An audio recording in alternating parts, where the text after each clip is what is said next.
Kemudian tadi mungkin sudah disinggung Bu Sinta. Pak Bi kan pakai studi kasus ya Pak? Iya, Bu. Ya. Nah di sana ada subjek penelitian. Jadi contoh konklusi Pak Bi.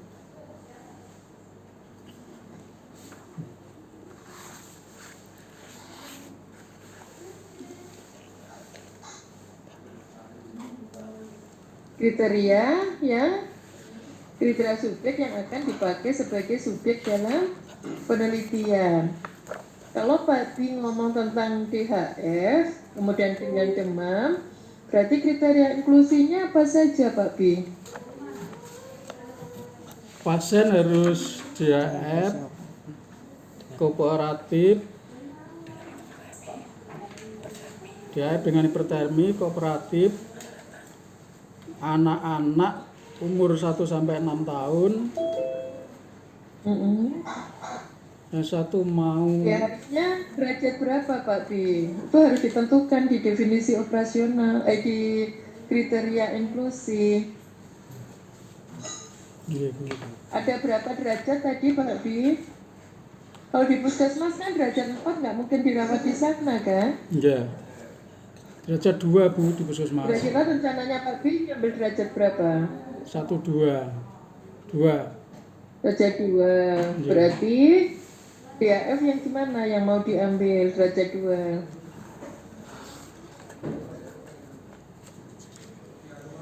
DAF yang tanpa pendarahan, kesadaran masih baik. Dengan derajat 1 apa? Derajat 1 panas. 1 hanya demam, belum ada perdarahan. Iya. Kalau derajat 2 demam, tapi sudah mulai ada perdarahan spontan. Misalnya apa?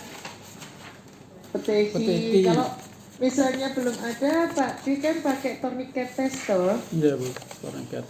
Itu masih derajat 1, artinya hanya panas tapi belum ada perdarahan seperti petehi atau yang lain. Tapi kalau derajat 2 berarti kan Pak Bi sudah harus mengetahui misalnya demamnya ada, mungkin ada petehi atau mungkin ada mimisan atau perdarahan gusi tapi belum ada perubahan hemodinamik. Jadi disepakati yang diambil anak demam dengan DAF derajat berapa Pak Bi? Derajat 2, Bu. 2. Dibuka Pak speakernya. Speaker. Derajat 2, Bu. Iya, nanti dituliskan di kriteria inklusi. Iya, Bu. Kemudian selain derajat, di DHF itu kan ada fase. Ada berapa fase Pak Bi? 4. Kalau derajat 4, kalau fase DHF ada 3 fase kan? Iya, Bu, siap, Bu. Masih ingat kayak dibaca berduanya Pak Bi? Dibaca tapi lupa, Fase Bu. pertama dalam? Dibaca semua tapi lupa. Iya, nggak apa-apa. Artinya gini, 1 tadi kriteria inklusi itu ditetapkan ya. Jadi mau ambil yang derajat berapa. Kalau Ibu pikir nanti untuk derajat 3-4 pasti sudah dirujuk ya Pak Bi ya. Iya, siap, Bu. Ya, jadi ngambil langsung ditambahi ya nanti kriteria inklusinya. Kemudian fasenya. Di DAF itu kan ada 3 fase Pak Bi. 3 hari pertama fase demam, kemudian 3-7 hari fase kritis, kemudian hari ke-8 sampai 11 fase Penyembuhan. resolusi atau penyembuhan. Ya. Iya. Nah, Pak Bi mau ngambil yang mana? Anak dirawat pada hari keberapa atau panas hari keberapa? Jangan-jangan ngambilnya hari ke-8 anaknya sudah mau pulang kan gitu. Biasanya pasien masuk puskesmas itu panas 3 atau 4 atau 5 hari, Bu, baru masuk puskesmas. Nah, nanti di kriteria inklusinya ditambah gitu ya Pak Bi ya. Iya, Bu. Jadi anak sudah panas lebih dari 3 hari. Karena kalau di kriteria DHF itu panas kan 2-7 hari. Iya. Yang merupakan ciri dari DHF. Monggo, setelah hari kedua atau setelah hari ketiga. Ya, jadi nanti ditambahin juga di sana. Saya kembalikan, pasien yang sudah diambil umur berapa Pak Bi? Umur 5 tahun, Bu. Sama? Sama 7. Berapa pasien yang diambil Pak Bi? Anu ini rencana, Bu. Belum. Oh belum. Belum. Karena rentangnya itu terlalu luas Pak Bi. Kalau Ibu lihat kriterianya 1 sampai 6 tahun. Di situ ada anak infan, ada anak toddler, ada anak prasekolah. Jadi yang banyak wes kasusnya pada usia berapa di puskesmas? Yang banyak antara 6 sampai 7. Ya, berarti itu usia berapa Pak Bi kalau di anak? Usia Usia sekolah. infan, toddler, prasekolah. Jadi langsung dibatasi saja anak pada rentang usia prasekolah karena nanti tanda gejala yang dimunculkan secara psikologis akan berbeda pada masing-masing usia anak. Jelas nggak Pak Bi? Itu Iya. harus kenceng di kriteria inklusinya, ya. Iya, Bu. Kemudian coba Pak Bi bisa dibukakan definisi operasional Pak Bi. Definisi operasional.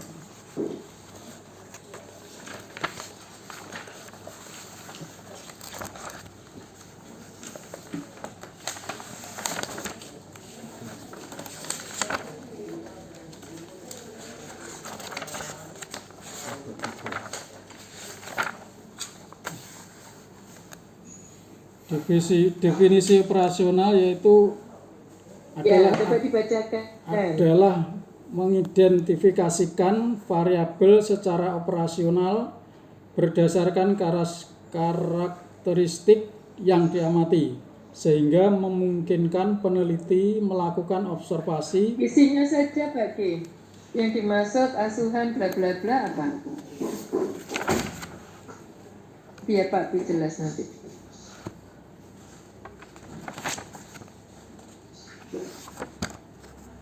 Coba dibaca definisi operasionalnya Pak Bi terhadap topik penelitian.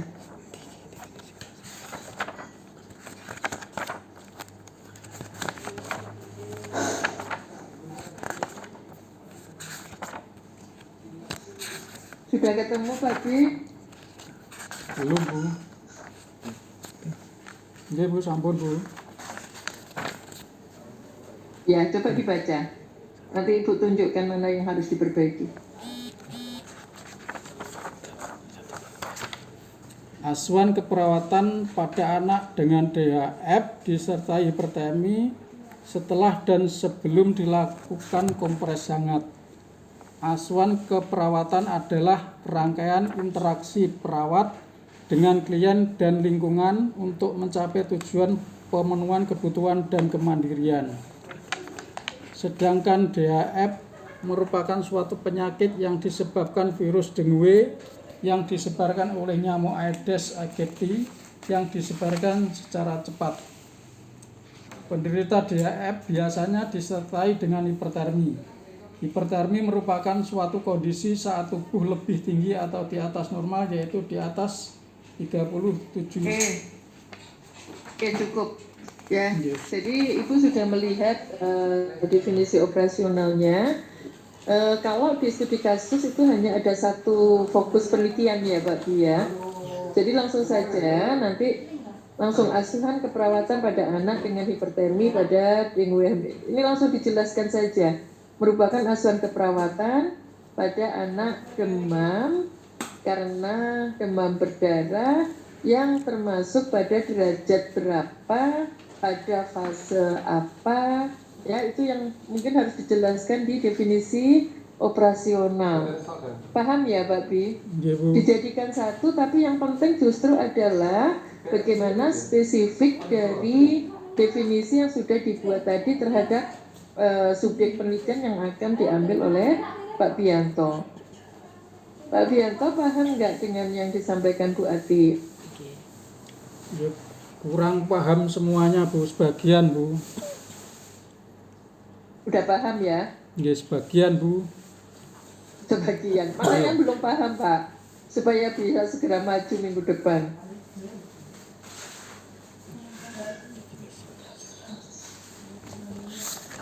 Sudah? Jadi Terus nanti nanti apa hasil yang Ibu ini? Nggih. Nanti disampaikan ya seperti itu. nggih, Bu. Kemudian tadi sudah kriteria inklusi, kemudian fase dan sebagainya. Kalau memang tidak ada kriteria eksklusi, nggak apa-apa seperti itu. Nah nanti mungkin di lampiran Pak Bi sudah pernah melihat form khusus untuk anak ya Pak Bi? Iya, Bu. Formulir pengkajiannya sudah. Yes, sampun, Bu. Ya, jadi nanti konsisten pakai itu ya, sehingga nanti bagaimana asuhan pada anak itu ada ciri-ciri sendiri seperti ada riwayat tumbuh kembang, imunisasi dan sebagainya seperti itu. Oke, itu masukan dari Bu Ati yang jelas bagaimana menspesifikkan mulai bab 1 tadi, kemudian tolong kalau memang pakai nanda nik dan not itu di bab 2-nya sekalian saja sehingga nanti Pak Bi tidak kesulitan saat menggunakan di implementasinya seperti itu. Kemudian fokus di bab 3, tolong tadi dijelaskan berapa jumlah sampel dan bagaimana kriteria inklusi secara detail di sana. Paham nggih Pak nggih? Nggih, Bu. Ya, nanti bisa konsul lagi dengan Bu Ati ya kalau Oke. memang masih ada beberapa yang kurang paham. Siap, Bu. Baik, itu yang mungkin masukan dari Bu Ati. Saya kembalikan ke Bu Sinta. Terima kasih. Terima kasih, Bu. Terima kasih Bu Ati sudah banyak yang diberikan masukan maupun pertanyaan dari awal sampai akhir. Memang Pak Bi seharusnya ujian itu sebelum corona, sebelum Pak Bi diisolasi, disehat lebih ini gitu loh. Sudah banyak yang lupa nggak sempat baca ya Pak Bi. Sempat Belum baca, ACC Bu. bulan apa? Januari apa Februari itu? Februari, Bu. Oke. Nah, Februari baru ujian, hampir Agustus. Ya, terus belum sempat buka. Oke, yang penting Pak Bi sehat terus. Sudah banyak Alhamdulillah, siap, Bu. masukan dari Bu Ati dari bab 1. Ya memang agak ganjil. Termi waktu dibacakan penyajiannya juga perterminya kok seperti lepas dari DHF-nya gitu loh. Harusnya di bab 1 itu komplikasi dari DHF apa? Nah, kalau hipertermi itu kan masih gejala, jadi dampak dari DHF yang paling mengerikan apa gitu loh. Itu sebenarnya yang perlu diantisipasi. Jadi nanti ngambilnya asuhan keperawatan itu dengan mengambil itu agar supaya tidak terjadi komplikasi itu, sebenarnya begitu ya. Nggih, Bu. Tapi katanya Pak Bi itu yang banyak itu yang seperti itu karena yang menjelang dehidrasi harus sudah dirujuk ke rumah sakit kan gitu masalahnya. Oke, Nggih. tadi menjelang dirujuk itu diambil juga bisa Pak Bi ya, yang dimasukkan Bu Ati tadi. Jadi kalau sudah DHF yang mulai ada tanda-tanda menuju ke dehidrasi dan sebagainya yang sudah tidak bisa ditangani di puskesmas akan dirujuk. Itu kan sebelum dirujuk masih bisa ditangani di puskesmas. Sebenarnya ini juga bisa diambil kalau memang kasus DHF anak yang seperti Pak Bi sampaikan ada di puskesmas Pak Bi sana gitu. Kemudian untuk yang ketiga ada definisi operasionalnya kan Pak Bi? Ada, Bu. Ada kan? Ada. Ya. Apa artinya definisi operasional? Definisi ini adalah mengidentifikasikan variabel secara operasional berdasarkan karakteristik yang diamati sehingga memungkinkan peneliti melakukan observasi atau pengukuran secara cermat terhadap suatu objek atau fenomena. Itu teorinya. Nanti untuk kasusnya Pak Bi gimana itu? Ayo. Nanti kata Bu Ati kalau minggu depan mau ujian itu gak ngerti karena pengen lagi terus piye ujian terus data itu tidak boleh diambil Pak. Bapak kan baru ujian proposalnya sekarang. Iya Bu.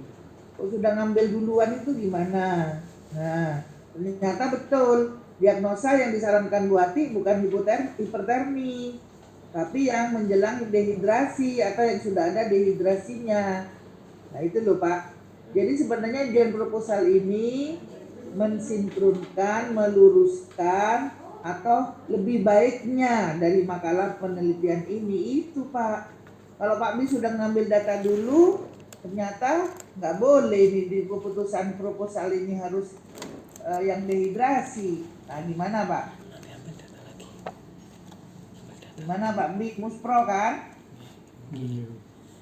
Dan tidak ada mahasiswa itu ngambil data dulu sebelum ujian proposal gitu loh. Ya. Jadi nanti Pak B konsul dulu ke Bu Ati. Acek kalau ingin segera ngambil kasus. Siap Bu. Karena dengan ada tanda tangan dari penguji, statusnya Bu Sinta sekarang penguji, bahwa ya ACC peneliti boleh mengambil data, baru ngambil data Pak, gitu, baru dikonsulkan lagi, gitu. Kira-kira mau ikut yudisium nggak Pak Bia? Mau Bu. Nah, kalau Siap, mau Bu. ada Tuturi Handayaninya, Iya gitu Bu. loh ya. Siap, nggih Bu. Nah, bagaimana caranya? Kan putranya Pak Bli bisa dijadikan konsultan lokal di situ, gitu loh. Kalau jauh sama Bu Sinta sama Bu Ati di sini, nah putranya dilibatkan. Ayo Le, ndang rampung Bapak Ele, gitu loh.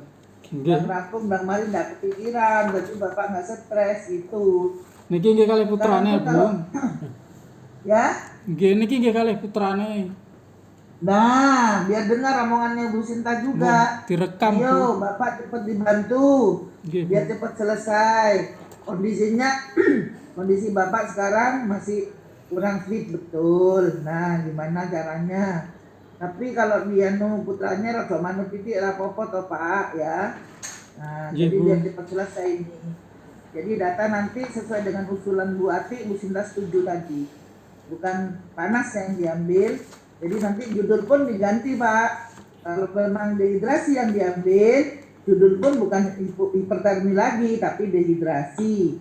Nggak masalah Pak, ini kan masih ujian proposal gitu loh ya. Kemudian Bunda boleh interupsi Bunda? boleh. Ya, kalau menurut saya karena kasus terbanyaknya hipertermi, nggak apa-apa tetap hipertermi, tapi waktu analisis data kalau seandainya ada masalah di luar hipertermi bisa diangkat gitu. Karena kalau kita lihat memang mungkin yang di puskesmas paling banyak tanda gejala supaya tidak kesulitan mencari kasus, itu mungkin dengan hipertermi gimana Bunda usulan saya? Boleh. Loh, kalau hipotermi itu Pak Bino sudah mengkaji pasien. Sebelum ini ujian Pak Bi itu sudah punya selesai pengkajiannya. Gitu Pak Bi ya? Maksud saya pernah nganu Bu. Ambil datanya itu loh Bu, bukan langsung pengkajian kepada. Data apa yang diambil Pak? Coba, ayo. Data Ini dari kemarin dipermasalahkan Pak Johan kan ini juga. Data apa yang diambil Pak? data dari studi awal, dari mulai register pasien, alamat, umur gitu Bu. Jadi pendahuluan maksudnya. Iya Bu, pendahuluan. Bukan. Nanti jadi retro loh, buati, jangan buati. Ini jadi retro. Dia sudah mengkaji pasien yang pernah DHS nanti gitu, jangan nanti retro ini. Oh enggak, maksud saya gini, kan ada alur pelayanan toh Bunda. Ya. Jadi kalau misalnya sampai tahap puskesmas itu memang masih tanda-tanda umum, yang paling sering adalah hipertermi. Tapi kalau sudah ada perubahan hemodinamik kan memang harus dirujuk.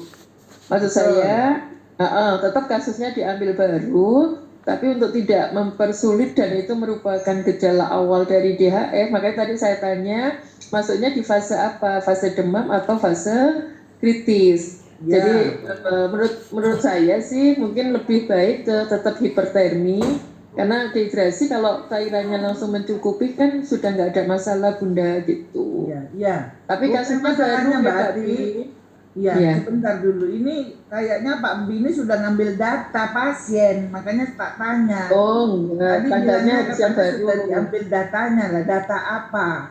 Kemarin Pak Johan mempermasalahkan ini loh, sering kali mahasiswa itu mengkaji itu diinjrit-injrit gitu loh. Akhirnya ada kesan bahwa misalnya nyeri hari ini sudah ditemukan, tapi kenapa intervensinya baru besok? Lah itu loh, sama dengan panas. Ditemukan hari ini, tapi kenapa dikompresnya baru besok gitu loh. Ada kesan seperti itu, Iya. makanya tadi tak tanya, Pak Bri yang sudah ngambil data itu data apa? Nah, monggo, tadi bilang katanya data dari register pasien, nama pasien dan sebagainya. Nah, takutnya nanti nama pasien itu nggak bisa diambil sekarang, nggak bisa diambil sekarang karena pasiennya belum ada. Kalau diambil yang sekarang yang sudah atau yang sudah ada data itu di puskesmas, ini nanti penelitiannya jadi beda, jadi retro gitu loh. Ya, jadi sekarang Pak Bi jangan mikir dulu untuk ngambil pasiennya, ini dirampungkan dulu revisiannya. Usulan dari Bu Ati itu tadi bagus ya. Siap, Bu. Nah, diminta kalau misalnya bisa hipertermi malah lebih bagus lagi untuk Pak Bi, karena Pak Bi Iya. tidak ada kesulitan karena pasien untuk itu di puskesmasnya Pak Bi banyak. Tapi tidak boleh mengambil pasien yang sudah diambil Pak Bi itu, tidak boleh Pak Bi. Jadi pasiennya harus baru nanti Iya, setelah di siap. ACC oleh Bu Sinta maupun Bu Ati. Sekarang mau nyicil data pun nggak bisa. Karena yang ada di register adalah pasien yang baru datang ke puskesmas. Karena puskesmas merupakan transit pasien sebelum dia dirujuk ke rumah sakit kalau ada tindak lanjut permasalahan pada pasien DHF ini. Tapi kalau dengan hipertermi dan bisa diatasi di puskesmas sesuai dengan tingkatan tadi yang dimasukkan Bu Ati, tapi Pak Bi lebih tuntas berapa harinya, hanya mengantisipasi terutama masa inkubasi yang 5 hari itu sebenarnya gitu Pak Bi. Siap, Gimana Bu. Pak Bi? Siap, Bu. Ya yang mana? Iyanya yang mana? Pertermi, Bu. Hipertermi tetap. Nggih, Bu. Ya tapi tidak boleh pasien yang sudah diambil oleh Pak Bi, tidak boleh lo ya. Enggak, Bu. Ya, Siap. jadi nanti ambilnya pasien nunggu setelah Bu Sinta dan Bu Ati memberikan ACC gitu ya. Siap. Ya kalau dirubah tanggalnya Pak Bi termasuk memalsu, tidak boleh dosa lo ya. Iya, siap, Bu. Ya, tidak boleh lo nanti konangan. Ujian hasil biasanya lebih walaupun kami penguji itu tidak tahu langsung kasusnya, tapi dengan membaca hasilnya Pak Bi nanti bisa ketemu itu yang beneran, yang tidak sebeneran dan sebagainya gitu Pak Bi. Ya. Nggih, siap. Ya. Jadi Bu Sinta setuju nanti terutama di bab 3 itu, karena bab 3 definisi operasional artinya yang akan dioperasionalkan oleh Pak Sugianto. Jadi apa yang akan dioperasionalkan dijabarkan Pak di langkah-langkah. Jadi nanti yang akan dilakukan oleh Pak Bi sesuai dengan langkah-langkah yang ada di bab 3. Nah, kemudian di dalam mengkaji pasien, itu tolong dikaji dalam waktu itu seluruhnya dengan tuntas. Kemudian dianalisa, diketemukan masalah apa yang ada. Kemudian direncanakan dengan kurun waktu yang harus ditentukan dan diberikan alasan tindakan apa yang diberikan itu, mengapa kok dilakukan dengan melalui dirasional. Ya, kemudian tindakannya dilakukan apa dan sebagainya. Jangan lupa menuliskan evaluasi. Kalau formatif dikumpulkan jadi catatan perkembangan. Gitu ya Pak Bi. Siap, Bu. Pak Bi, halo. Nggih, Bu, Ya, siap. karena ini kan nanti bimbingannya jarak jauh. Jadi Pak Bi harus konsentrasi. Yang Bu Sinta dan Bu Ati agak bengok-bengok titik ngono lho ya. Nggih, Bu. Kenapa? Biar Pak Bi bisa jelas. Yang tidak jelas Pak, lebih baik ditanyakan. Kalau bisa kita konsultasi lewat Zoom gini lebih enak. Karena kalau by phone berbeda loh Pak. Nggih, Bu. Nggih, Bu. Kalau begini kan bisa nunjukkan bab ini, tulisannya yang ini dan sebagainya. Dan sering nanti email, bukan dikirimkan gini Pak. Kalau dikirimkan waktu. Jadi putranya bisa tahu kok email, nanti tak kasih emailnya Bu Sinta. Siap, Emailnya Bu. Bu Ati bisa diminta ke Bu Ati. Nggih, Jadi Bu. nanti Bu Ati koreksi lewat email gitu. Gitu ya Pak Nggih, Bi? siap, Bu. Nggih. Gitu ya Pak Bi? Nggih, siap, Bu. Nggih. Ya.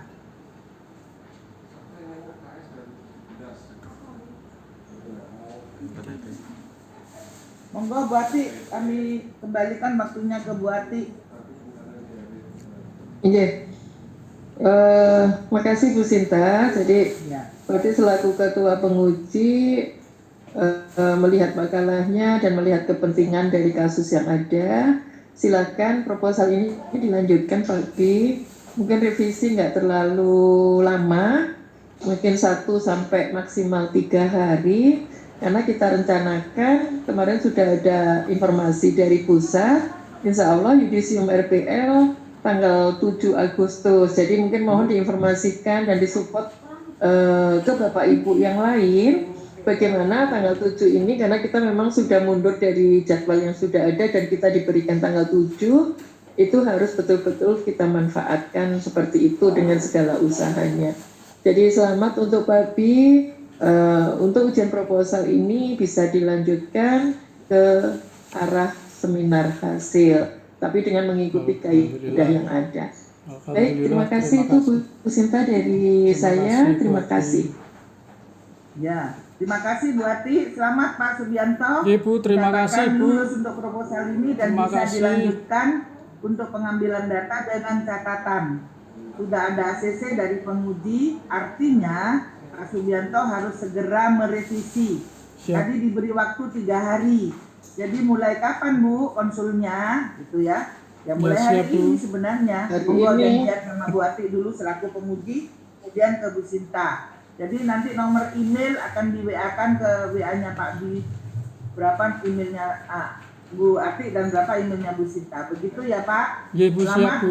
buat Pak Subianto. Matur nuwun Bu.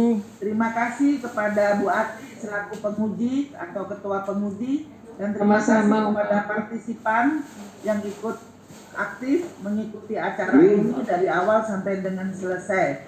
Semoga penyajian pada pagi hari ini